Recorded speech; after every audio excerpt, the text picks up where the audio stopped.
저는 여러분과 함께 그 모든 은택을 잊지 말지어다라는 제목으로 은혜를 나누고자 합니다. 우리가 하늘과 땅과 세계와 그 가운데 모든 것을 지으신 하나님을 진실로 마음속에 알게 되고 깨닫게 되면은 하나님 앞에 엎드려서 만군의 야훼 우리 하나님을 찬미하지 아니할 사람이 한 사람도 없을 것이며, 오늘 시편을 기록한 기자 다윗은 내 영혼아 야훼 하나님을 송축하라, 내 속에 있는 것들아 다 그 성호를 송축하라. 내 영혼아 야훼 하나님을 송축하고 그 모든 은택을 잊지 말라고 한 것입니다. 우리가 야훼 하나님을 송축할 때 하나님의 성령께서 우리 가운데 임하여 주셔서 하나님께서 우리 위해서 예비해 놓으신 그 놀라운 은총의 세계를 낱낱이 보여주시는 것입니다.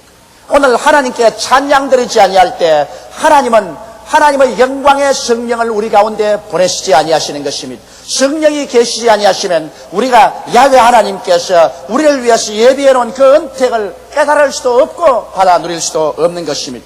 오늘 우리들은 너무나 탐욕과 세상 염려와 세속에 묻혀 하나님을 찬양하는 것을 잊어버리고 살고 있습니다. 교회에 왔다 갔다 하는 것도 기계지게 되어버리고 있는 것입니다. 이러한 상황에서 우리 진실로 회개하고 참회해서 주님께로 돌아오며 우리의 입술에서 만군의 야훼 우리 하나님을 찬양하는 찬양을 그치지 말 때 하나님께서는 우리에게 놀라운 계시의 연회를 주실 것입니다. 다윗은 야훼 하나님을 끊임없이 찬미하고 하나님으로부터 받은 그 놀라운 계시를 여러분과 나에게 오늘 전달해 주고 있는 것입니다. 우리 하나님께서 우리를 위해서 예비하고 허락한 은택을 잊어버리지 말라고 그런 간청하고 있는 것입니다. 하나님께서 예비한 은택이 무엇인지 우리 한번 알아보시기 바랍니다. 첫째로 제가 너희 모든 죄를 사하여 주신다고 말씀하신 것입니다. 유명한 철학자여 신학자였던 폴 틸릭은 인간은 죄책과 정죄의 절망에 빠진 존재라고 말한 것입니다. 이 세상에 양심이 악마화되지 않은 이상 보통 사람들은 모두 다 양심을 가지고 있고 그 양심은 우리의 생활 가운데서 우리가 죄를 지을 때마다 무서운 거부 반응을 일으키는 것입니다. 우리는 끊임없이 죄악 가운데 살고 있습니다. 죄를 먹고 마시며 살고 있기 때문에 우리의 양심은 상처투성이가 되는 것입니다. 양심이 없이는 여러분 이 세상에 불문율인 사회의 윤리 도덕이 절대로 지켜지지 않습니다. 누가 윤리와 도덕을 지키겠습니까? 그러나 양심이 우리가 윤리와 도덕을 거스릴 때 무섭게 마음속에 거부 반응을 일으키고 우리의 마음의 평안을 빼앗아가며 두 다리를 뻗고 잠을 못 자게 하므로 우리는 그 괴로움을 견딜 수 없어서 양심을 쫓아 윤리와 도덕을 지킵니다. 나라가 아무리 좋은 법을 세워놔도 우리 사람의 마음속에 양심이 없으면 그 법이 무력합니다. 유명한 철학자 칸트 같은 사람도 말하기를 아무리 법이 있어도 양심이 없으면 법은 무력하다고 말한 것입니다. 이처럼 여러분 나라의 국법도 우리의 양심의 힘 때문에 지켜지는 것이요, 말할 필요 없이 성경에 있는 하나님의 계명도 우리의 양심이 그 계명이 있는 줄 알고 그 계명을 따라서 지키려고 하기 때문에 지켜지는 것이지, 양심이 활동하지 않으면 하나님의 계명도 모르다 헌신짝같이 버려버리고 말 것인 것입니다. 이러므로 양심이 없으면 인간의 법이란 시행되지 않습니다. 인간 세계와 우주 가운데 모든 의로운 법의 근원이 바로 하나님이신 것입니다. 여러분, 하나님이 바로 의의 근본이기 때문에 우리가 죄를 짓는 것은 윤리와 도덕을 거역하는 것만이 아닙니다. 국법을 거역하는 것만이 아닙니다. 하나님의 계명만 거역하는 것이 아니라 하나님 자신을 거역하는 것입니다. 이렇기 때문에 모든 죄는 세상에서 어떠한 사회단체를 향해서 지은 것이 아니라 하나님 앞에 지은 죄가 됩니다. 우리의 죄는 하나님을 거스립니다. 이 우주의 의의 근원이신 하나님을 거스리고 난 다음에 우리가 심판을 면할 수가 없습니다. 하나님은 죄를 지은 영혼은 죽으리라고 말한 것입니다. 죄의 값은 사망이라고 말한 것입니다. 죄에 대해서 하나님은 심판하시는 것입니다. 하나님의 심판이 지금 당장 우리에게 임하지 않는다고 해서 우리가 그들그릴지 모르겠지만 하나님의 심판은 반드시 죄의 대가로 다가옵니다. 하나님의 맷돌은 천천히 돌아가도 고르게 부드럽게 갈아낸다는 말처럼 심판이 일단 다가오면 하나님께서는 용서하지 아니하는 것입니다. 이러므로 우리 하나님께서 지금 우리의 모든 죄를 다 사하여 주신다는 것은 우리에게 복되고 즐거운 소식인 것입니다. 어떻게 해서 하나님께서 우리의 모든 죄를 다 용서해 주실까요? 여러분, 우리의 선한 행위로나 율법적인 행동으로서는 구원받을 수 없는 것은 천하가 다 알고 있는 것입니다. 그러므로 하나님께서 여러분과 나를 구원하기 위해서 그 아들 예수 그리스도를 이 세상에 보내주신 것입니다. 예수님께서 여러분과 나를 대신해서 하나님 앞에 심판을 받게 된 것입니다. 주님은 죄 없이 태어나신 것입니다. 아버지 없이 여자의 후손으로 태어나셔 그는 태어날 때부터 죄가 없었으며 33년의 세월을 사는 동안 한 번도 율법을 어긴 적이 없습니다. 흠도 없고 점도 없는 하나님의 아들 예수께서 여러분과 나를 대신해서 제물이 되셔서 십자가에 올라간 것입니다.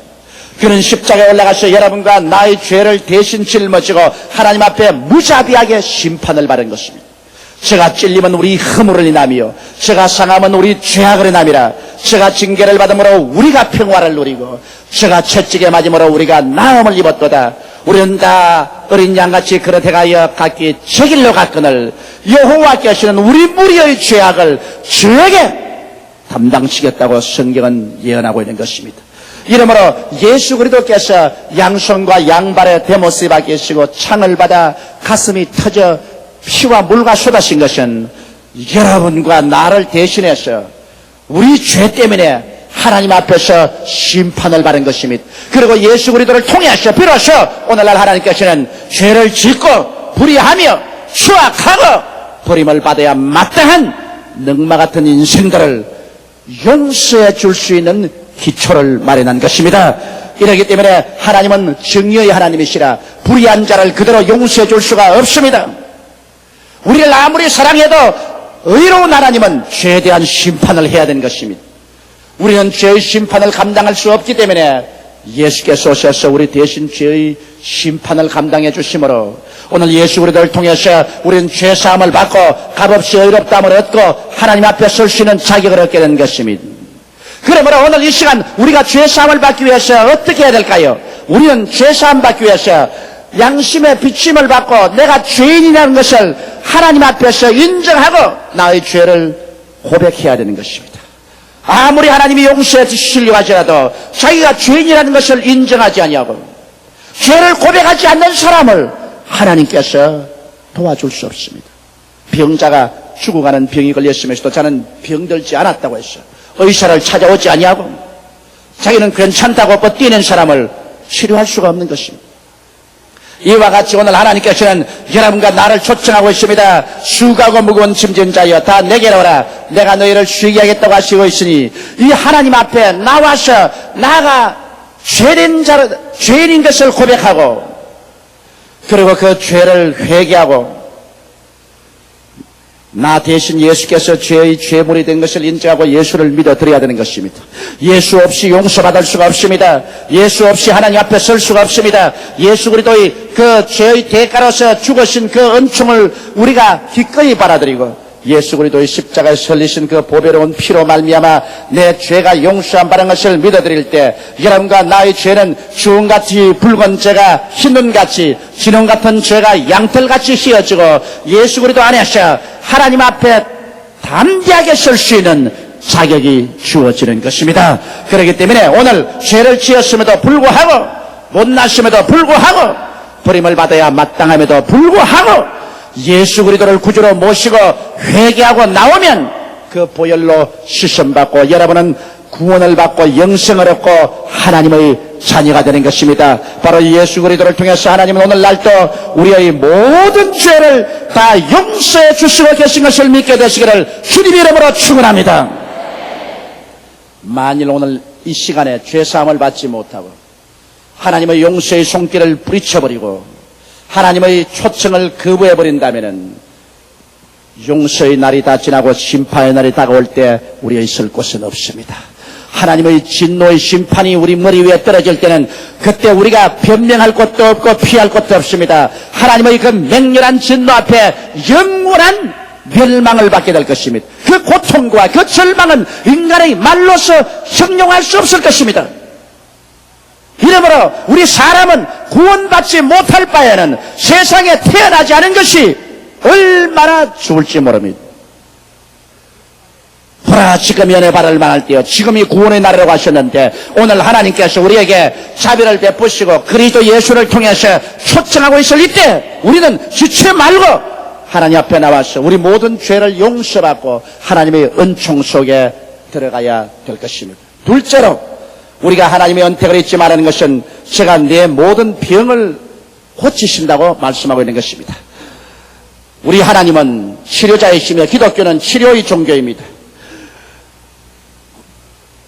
기독교의 교회에서 예수 그리스도의 치료를 오늘날 시행하지 않는다면 우리는 하나님을 올바르게 전도하지 않는 것입니다. 하나님은 여러분과 내가 치료받기를 굉장히 사모하고 계신다는 것을 구약성경과 신약성경에 뚜렷이 하나님이 나타내고 있는 것입니다. 구약의 약속을 보면 출애굽기 15장 26절에 가라사대 너희가 너희 하나님 나 여호와의 말을 청종하고 나의 보기에 의를 행하며 내 계명에 귀를 기울이며 내 모든 규례를 지키면 내가 애굽 사람에게 내린 모든 질병의 하나도 너희에게 내리지 아니하리니 나는 너희를 치료하는 여호와임이니라. 하나님께서 우리를 치료하시면 무엇을 못 고치겠습니까? 하늘과 땅을 말씀 한마디로 만드신 하나님께서 인간의 어떠한 병도 못 고칠 것이 없을 것입니다. 하나님은 나는 너희를 치료하는 여호와라고 당신 자신을 우리에게 소개하고 있는 것입니다. 출애굽기 23장 25절로 26절에 보면 너희 하나님 여호와를 섬기라. 그리하면 여호와가 너희 양식과 물에 복을 내리고 너희 중에 병을 제하리니 내 나라에 낙태하는 자가 없고 잉태치 못하는 자가 없을 것이라. 내가 너희 날수를 채우리라고 말씀하고 있는 것입니다. 오늘날 우리가 먹는 양식이나 물은 수없이 오염되어 있습니다. 그러나 하나님께서는 우리와 같이 계셔서 우리의 양식과 물에 복을 내리셔 그로 말미암아 우리가 병이 없어지고 우리의 명대로 장수할 것이라고 성경은 말하고 있는 것입니다. 우리 명대로 살지 못하고 우리 생명이 단명되는 것은 하나님께서 원치 아니하는 것을 이 성경에 분명히 말하고 있습니다. 시편 107편 17절로 20절에도 보면 미련한 자는 저희 범가와 죄악의 연고로 고난을 당하여 저희 혼이 각종 식물을 싫어하여 사망의 문에 가깝도다. 이에 저희가 그 근심 중에서 여호와께 부르짖으며 그 고통에서 구원하시되 제가 그 말씀을 보내어 저희를 고치사 위경에서 건지시는 도다라고 말한 것입니다. 하나님께서 하나님 말씀을 보내시고 이 말씀을 받아서 믿고 의지할 때 그 말씀을 통하여 우리의 위경에서 건져주시겠다고 약속하신 것입니다. 성경에는 예수 그리스도를 통해서 하나님께서 우리의 병을 고칠 것을 지금으로부터 2600년 전에 소상하게 예언하고 있는 것입니다. 이사야서 53장 4절에 그는 실로 우리의 질고를 지고 우리의 슬픔을 당하였거늘 우리는 생각하기를 그는 징벌을 받아서 하나님께 맞으며 고난을 당한다 하였노라. 예수께서 이 세상에 오셔서 진짜로 우리의 질고를 지고 우리의 슬픔을 당했는데 우리는 그걸 이해를 못하고 예수님께서 징벌을 받아 하나님께 매맞으며 고난당한다고 오해했다고 말하고 있는 것입니다. 실로 예수님은 여러분의 질병을 짊어지고 질병으로 말미암아 다가오는 주야의 마음을 짓누르는 슬픔을 모두 다 짊어지고 가신 것입니다. 성경 이사야서 53장 5절에 그가 채찍에 맞음으로 우리가 나음을 입었다고 말씀했었으며 이사야서 53장 10절에는 여호와께서 그로 상함을 받게 하시기를 원하사 질고를 당케 하셨은지라고 말하고 있는 것입니다. 하나님께서 얼마나 병을 미워하시고 주께서 어느 정도 여러분께서 병에서 노염 받기를 원하셨던지 하나님 아버지가 친히 예수 그리스도로 상함 받게 하기를 원하사 우리 질고를 당하게 하셨다고 하는 것입니다. 예수님께서는 십자가에 못 박이기 전에 빌라도의 뜰에 가서 로마의 군인들에게 처참하게 얻어맞았습니다. 덩어리가 갈기하게 찢어지고 온몸이 피투성이가 되었습니다. 졸도할 지경까지 얻어맞은 것입니다. 그것은 로마 군인들이 때렸다고 우리는 생각했는데 성경에는 여호와께서 그로 처참하게 얻어맞기를 원하셔서 우리의 질고를 당케했다고 기록하고 있는 것입니다. 그러므로 하나님께서 오늘 이 시간에 질병을 얼마나 미워하며 어느 정도 여러분과 내가 병에서 고침받기를 간절히 원하고 있다는 그 사실을 알 수 있습니다. 이러기 때문에 예수님께서 이 세상에 오셔서 그 사역에 초기부터 시작해서 마지막까지 병을 고쳤습니다. 예수 그리스도의 사역의 3분지는 그는 병을 고친 것이었습니다. 그는 가는 곳마다 병을 고쳤으며 오시는 곳마다 병 고치고 오셨으며 앉은 곳마다 병을 고치신 것입니다. 예수님이야말로 진실로 하나님 아버지의 뜻을 이 땅에 우리에게 정확하게 보여주시는데 얼마나 하나님께서 우리가 병 낫기를 원하셨던지 그 아들 예수님의 사역을 3분지 2가 병 고치는 데 보내게 하셨습니다. 예수님께서 언제 12제자에게 복음 전하러 보낼 때 병 고치지 말라고 한 적이 있었나요?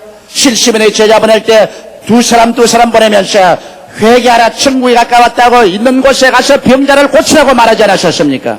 예수님께서 죽었다가 부활하셔서 성천하기 전에도 마지막 믿는 자들에게 부탁한 것이 믿는 자들에게 이런 표적이 따르니 저희가 내 이름으로 귀신을 쫓아내며 새 방언을 말하며 뱀을 집으며 무슨 독을 마실지라도 해를 받지 아니하며 병든 자에게 손을 얹은즉 나으리라고 말씀하신 것입니다. 이렇게 주님께서는 마지막까지 간절하게 우리가 치료 안 받기를 원하시고 병을 우리에게서 취하기를 원하셨으면 이러기 때문에 야고보는 예루살렘 총회에서 전 세계 교회에 편지하기를 너희 중에 병든 자가 있느냐? 저는 교회 장로들을 청할 것이요 저는 주의 이름으로 기름을 바라며 위하여 기도할지니라. 믿음의 기도는 병든 자를 구원하리니 주께서 저를 일으키시리라. 혹시 죄를 범하였을지라도 사심을 얻으리라. 그러므로 너희 죄를 서로 고하며 병 낫기를 위하여 서로 기도하라. 의인의 간구는 역사하는 힘이 많으니라고 말씀하신 것입니다. 이러기 때문에 오늘 지상에서 어느 곳이나 예수 그리스도의 교회가 있으면 그곳에서는 하나님의 치료를 위해서 기도해야 되는 것입니다. 어느 곳에 주의 종이나 장로님이나 평신도가 있으면 저들은 쉼없이 병자 위에서 기도를 해야 되는 것입니다. 왜냐하면 병 나는 것은 하나님의 뜻이기 때문인 것입니다. 나는 최근에 우리 교회 학교 중등부 성가대원인 15살 먹는 유지영 학생에게서 편지를 받았었습니다. 그 편지가 내 마음속에 깊은 감동을 주었습니다. 그런 말하기를 그는 어릴 때 2-3살 먹을 때 어머니가 항상 자리에만 누워 계시던 것입니다. 왜 우리 어머니는 항상 자리에 누워 계실까? 나중에 커서 알아보니 어머니가 무서운 노이로제에 걸려서 병원에서 치료하지 못하고 폐인이 돼가고 있었습니다. 그런데 외할머님이 오셔서 어머니를 위해서 기도하고 권면을 해가지고 우리 교회를 출석하게 하고 오살리 금식기도원에 들어가서 목숨을 바쳐 기도한 결과에 어머니가 노이로제에서 깨끗이 나아버리고 말았다는 것입니다. 그래서 우울한 것이 집안에서 떠나가고 집안에서 찬양과 기쁨이 충만하고 이제는 더 이상 집에 들어와도 자리에 들어 누워있는 어머니를 발견할 수가 없었다는 것입니다. 매일같이 열심히 전도하고 신방했다는 것입니다. 그런데 아버님이 예수를 믿지 아니하시고 어머님이 아무리 권면해도 반대하시고 집안의 걱정이 아버지의 불신이었습니다. 그래서 온 집안이 기도를 했는데 아버지가 위암에 걸려버리고 말았다는 것입니다. 사형선고를 받고 난 다음에 별 수 없이 아버지가 교회에 나오셔서 회개하고 그 마음이 깨어져서 하나님의 능력으로 말미암아 위암이 깨끗이 나았어요. 낫고 나니까 얼씨구나 좋다고 교회를 떠나가버리고 말하셨습니다. 또다시 죄악의 세상을 따라가다가 위암이 재발해서 피를 토하게 되었습니다. 그러자 아버지 하나님 한 번만 살려주시면 이제는 진짜로 세상을 안 나가겠습니다 하고 통회하고 잡아가고 기도원에서 부르짖은 결과로 위암이 또 나아서 오늘날에는 남성 조장으로 열심히 일을 하고 있다는 것입니다. 그런데 그 학생이 5살쯤 될 때 어머니가 혼자 앉아서 정말 성령이 충만하여 영문 앞에 기리하는 찬송을 부르고 있는데 그 의미가 무엇인지도 모르고서 그 노래를 듣다가 어찌나 통곡이 나오는지 바깥에 뛰어나와서 땅을 치고 울었다는 것입니다. 그런데 85년 4월 12일 그 어머님이 쓰러졌었습니다. 혼수 상태가 되어서 앰뷸런스에 실려 서울대학 병원에 입원했는데 조사를 해보니까 폐 곰팡이가 피어서 폐를 수술하지 않으면 안 되겠는데 살 가능성은 1%밖에 없다는 것입니다. 그러나 폐 수술을 하려고 해도 계속 열이 나기 때문에 수술을 할 수 없어 나중에는 천상 죽더라도 집에 가서 죽는 것이 좋다고 퇴원을 했습니다. 반혼수 상태에서 일어나지도 못하는 분을 교우들이 모두 다 업고 받들어서 우리 교회 주일날 예배 참석하고 특별히 허락을 받아서 주일날 저희 사무실에 와서 안수기도를 받았는데 기도를 받고 밖에 나가자마자 할렐루야를 3번 외치더니만 그 길로 나와버리고 말았었어요. 아예 건강해져서 서울대학 병원에 가서 엑스레이에 과정에 가서 엑스레이를 찍어보니까 폐 곰팡이가 하나도 없어요. 그래서 어떻게 되는지 의사들도 머리를 갸우뚱거립니다. 그때 이로부터 어머니는 나아서 건강해서 전에보다 더 열심히 조장으로서 신방하고 사람들을 격려하고 기도하고 있다는 그 참 눈물 어린 간증의 편지를 적어왔습니다. 우리 집안에 하나님이 너무나 놀라운 은혜의 역사를 베풀으셔서 목사님에게 알리지 않고 베길 수가 없어서 이 편지를 씁니다. 오늘날 또 예수 그리스도는 우리를 치료하시는 것입니다. 예수 그리스도는 어제나 오늘이나 영원토록 동일한 것입니다. 만일 유지영 학생의 집에 치료하는 예수님이 와서 역사하지 않았더라면 이 학생은 이미 아버지도 잃어버렸을 것이고 엄마도 잃어버릴 것이고 그는 고아가 되고 말았을 것입니다. 그런 절망적인 슬픔이 다가올 수밖에 없는데 예수께서 오셨기 때문에 아버지도 어머니도 죽음의 문턱에서 건져내어서 그 가정에 또다시 희망차고 웃음이 있고 소망으로 채워주신 것입니다. 이러므로 성경은 우리에게 밝히 말씀합니다. 저가 내 모든 병을 고치신다고 보증하는 것입니다. 셋째로 오늘 성경이 말하는 것은 내 생명을 파멸해서 구속하시겠다고 말한 것입니다. 하나님은 우리를 파멸하는 하나님은 아니십니다. 아담과 하와가 죄를 지어서 파멸을 자초했지 하나님께서 여러분과 나를 파멸한 하나님은 아니신 것입니다. 하나님은 여러분과 나를 파멸해서 구속하기를 원하시는 것입니다. 이스라엘 백성이 애굽에서 430년 동안 종살이하며 그들이 파멸에 직면했습니다. 성인들은 견딜 수 없는 노역에 종사하고 어린애기를 낳으면 남자애기는 다 죽였었습니다. 그런 처참한 가운데 파멸을 눈앞에 두고 그들이 하나님께 부르짖어 기도했더니 하나님이 모세를 보내주셔서 하나님의 능력으로 애굽에서 종살이하던 저수에서 해방시켜 주었었던 것입니다. 그들이 홍해가에 왔었을 때 창렬한 바다에 갈려 건너갈 수 없고 뒤에 다시 애굽의 대군대가 그들을 침노해 왔었을 때 그들은 마치 물 마른 논바닥에 올챙이처럼 이제 죽게 되었습니다. 그럴 때 모세가 하나님께 부르짖으며 그들을 파멸해서 건져내 주었습니다. 홍해수가 갈라지고 그들은 육지처럼 홍해수를 지나서 광야로 들어오게 된 것입니다. 광야에는 양식도 없고 물도 없었습니다. 위생시설도 없었습니다. 300만 이스라엘 백성이 광야로 나와서 그들은 파멸에 직면했었습니다. 그러나 모세가 하나님께 부르짖으며 바위가 물을 토하고 만나가 임하였었으며 메추라기가 고기 대신 왔고 그들의 옷과 신발이 낡아지지 아니었고 그들 가운데 병전자나 약한 자가 하나도 없었습니다. 그들은 광야를 지나 젖과 꿀이 흐르는 땅으로 들어갈 수가 있는 것입니다. 오늘날 또 하나님께서는 여러분과 나를 환난과 파멸에서 건지시기를 원하시는 것입니다. 우리가 오직 하나님께 부르짖어 기도만 하면 주께서 들으시기를 원하시는 것입니다. 시편 91편 15절에 저가 내게 간구하리니 내가 응답하리라. 저희 환난 때 내가 저와 함께하여 저를 건지고 영화롭게 하리라고 말씀하고 있습니다. 에레미야서 33장 3절에 보면 너는 내게 부르짖어라. 내가 내게 응답하겠고 내가 알지 못하는 크고 비밀한 일을 내게 보이리라고 말씀하신 것입니다.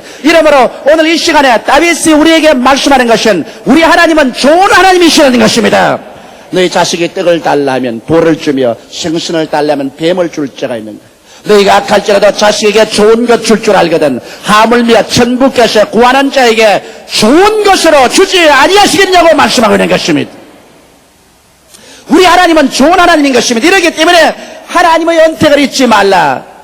제가 내 생명을 파멸해서 구속하시고 인자와 긍휼로 관을 씌우시며 좋은 것으로 만족해 하사 내 청춘으로 독수리같이 새롭게 하시기를 원하신다고 말씀하고 있는 것입니다. 풍성한 사랑과 자비를 베푸시고 삶을 좋은 것으로 만족해 하셔서 젊음을 독수리같이 새롭게 하겠다는 것입니다. 독수리는 꼭 회춘을 한번 합니다. 독수리가 이제 나이 많아서 눈이 어두워지고 이 뿌리가 다 깨어지고 발톱이 깨어지고 거의 모든 빛이 빠지고 털이 응성하게 되었으면 그는 사람이 없는 높은 산 외로운 바위에 올라가서 그 바위에 이 뿌리를 쳐서 뿌리가 뽑혀 나옵니다. 발톱을 쳐서 발톱이 다 빠져버립니다. 그는 바위에 뒹굴어서 그 날개 남은 것이 다 떨어져 나오고 알몸이 되어버립니다. 이제는 독수리는 그 자리에서 죽을 것 같습니다. 그러나 그러나 아무것도 먹지 않고 비치는 태양을 쳐다보고 있습니다. 햇빛이 다시 한번 독수리의 몸속에 파고 들어가자 그 속에 새로운 부활의 생기가 역사합니다. 얼마 전에 독수리의 눈이 다시 밝아지고 잎뿌리가 새롭게 나옵니다. 발톱이 새롭게 나오고 새로운 깃털이 나와서 청춘이 회춘되어서 우렁차게 외치면서 하늘로 치솟아 오르기 시작하는 것입니다. 성경 말하기를 하나님께서 여러분과 내가 하나님을 경외하고 그 앞에 엎드리면 우리에게 매일매일 같이 독수리처럼 새롭게 해주겠다고 약속하신 것입니다. 우리 마음이 믿음, 소망, 사랑으로 새로워지고 우리 육체가 활력을 얻어 새로워지고 우리의 생활이 독수리같이 활기차게 나갈 수 있게 만들어 주시겠다고 성경은 약속하고 있는 것입니다. 이러므로 우리 하나님은 좋은 하나님이신 것입니다. 다윗은 성령님의 감동으로 우리들에게 격려하고 있습니다. 하나님의 모든 은택, 즉 죄사함과 치료와 축복을 잊지 말라고 가르치고 있는 것입니다. 잊지 말라는 것은 하나님께서 그와 같은 은혜를 예비해 놓으셔도 너무나 많은 사람들이 잊어버림으로 말미암아 하나님 앞에 구하지 못하고 믿지 아니하므로 사람들은 고난에 빠져서 탄식하고 있다는 것입니다. 사랑하는 성도 여러분, 우리는 오늘 이 시간 하나님 말씀을 들으므로 우리 마음속에 하나님이 우리에게 약속하신 은혜를 다시 기억하고 하나님의 예비하신 것이 무엇인지 알고 우리는 믿음을 가라듬어 주님께 부르짖어 기도함으로 말미암아 여러분 영혼이 잘됨같이 범사에 잘되며 강건하고 생명을 얻되 넘치게 얻게 되시기를 주의 이름으로 축원합니다. 다 같이 고개 숙여 기도드리겠습니다. 사랑이 많으시고 거룩하신 아버지 하나님, 우리 하나님이 오늘 이 시간에 우리에게 간절히 부탁하시는 것이 하나님은 우리 모든 죄를 사하시며 모든 병을 고치시며 우리의 생명을 파멸해서 구속하시고 인자와 긍휼로 관을 씌우시며 좋은 것으로 만족케 하사 우리 청춘으로 독수리같이 새롭게 하시겠다고 하시오니 내 아버지 우리 성도들이 이 하나님의 말씀을 잊지 말게 되게 도와주시옵소서. 우리는 세속에 취하여 감각에 억압되어 나날이 사는 동안에 하나님 은총을 잊어버리고 약속을 저버리고 믿음이 약해져서 수렁에 빠져 발부둥 칠 때가 많습니다. 내 아버지 하나님이여, 오늘 주님의 자비의 손길을 베풀어 주셔서 하나님의 은택을 잊어버리고 절망에 처한 자들이 오늘 믿음을 다시 얻어 하나님의 은택을 누리게 하여 주시옵소서. 우리의 마음에 혼돈을 가져오는 악한 원수 마귀를 내어 쫓아버려 주시옵시고 성령이여 밝은 계시로 채워 주시옵소서. 믿음은 들음에서 나며 들음은 그리스도의 말씀으로 말미암기 때문에 이 말씀을 듣고 믿음을 얻어서 오중복음과 삼박자 축복을 누리게 되게 하여 주시옵소서. 오 사랑하신 아버지 하나님, 오늘 바로 이 시간에 우리 죄사함을 받게 하여 주시옵시고 병고침을 받게 하여 주시옵시고 하나님 앞에 축복을 얻게 하여 주옵소서. 예수님 이름 받들어 기도드리옵나이다. 아멘.